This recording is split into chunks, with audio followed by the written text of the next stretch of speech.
Hallo zusammen. Sveiki visi. Šiandien noriu Jums parodyti, kaip susikalbėti vienoje mėgstamiausioje ir labai dažnai lankytoje vokiečių vietoje, vadinamoje Die Bäckerei. Lietuviškai kepyklėlė arba kepykla.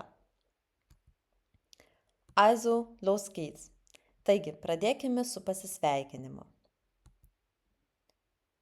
Ryte iki maždaug 10 valandos sveikinamės Vokietijoje su Guten Morgen arba tiesiog Morgen, labas rytas. Su Hallo, kaip ir Lietuvoje, galima sveikytis visą dieną. Reiškia sveiki. Dar kartais naudojam Vokietijoje ir Hi. Guten Tag, laba diena. Guten Abend, labas vakaras.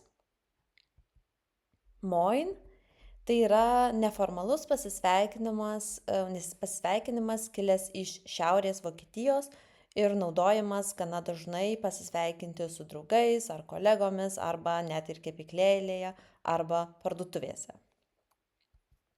Kaip atsisveikinti? Tschüss ir ciao. Jokio skirtumo ar su draugu, ar šefu, ar mieste šitus abu žodžius galima kiekvienam atsisveikinimui naudoti. Tikrai būdami Vokietijoje išgirsite čius ir čiau kiekvieną dieną. Taigi, ko galima rasti vokiečių Bäckerei? Prieš pradedant svarbu žinoti, kad vokiečių kepyklėlės kažkiek skiriasi nuo lietuvių kepyklėlių. Bet aš kaip žinau, lietuvių kepyklėlėse daugiau siūlomi saldūs kepiniai, kaip visokiausi desertukai, šimtalapiai, saldžios baldelės arba pyragaičiai. O Vokietijoje yra didesnis pasirinkimas nesaldiems kepiniams, kaip pavyzdžiui įvairių rūšių duonos, vadinamos das Weizenbrot, kvietinė duona, das Roggenbrot, ruginė duona, das Vollkornbrot, pilno grūdo duona, das Baguette, batonas arba prancūziškas batonas ir vokiečių ypač mylimos bandelės sumuštiniams. Pavyzdžiui, das Weizenbrötchen, vadinamas taip pat ir das normale Brötchen, kvietinė bandelė arba normali bandelė, das Kürbiskernbrötchen, bandelė su moliūgų sėklomis, das Mohnbrötchen, bandelė su aguonomis arba aguonų bandelė ir die Laugenstange. Tai yra labai mylima Vokietijoje sūdyta bandelė. Aišku, yra vokiečių kepyklėlėse labai daug ir saldžių kepinių. Pavyzdžiui, das Croissant, die Apfeltasche, pyragėlis su obuoliais, der Berliner Spurger, die Nussecke, išvertus riešutinis trikampis, tai yra paprasta tešla ir ant viršaus riešutų masė.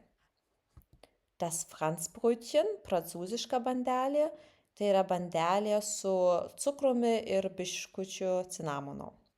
Ir pažįstama cimtšnekė, cinamoninė bandelė. Taip pat rasite įvairiausių pyragų vokiečių kepyklėlėse. Aišku, priklauso nuo sezono, kokis pyragas bus, bet čia pristatysiu kelis ypač žinomus pyragus.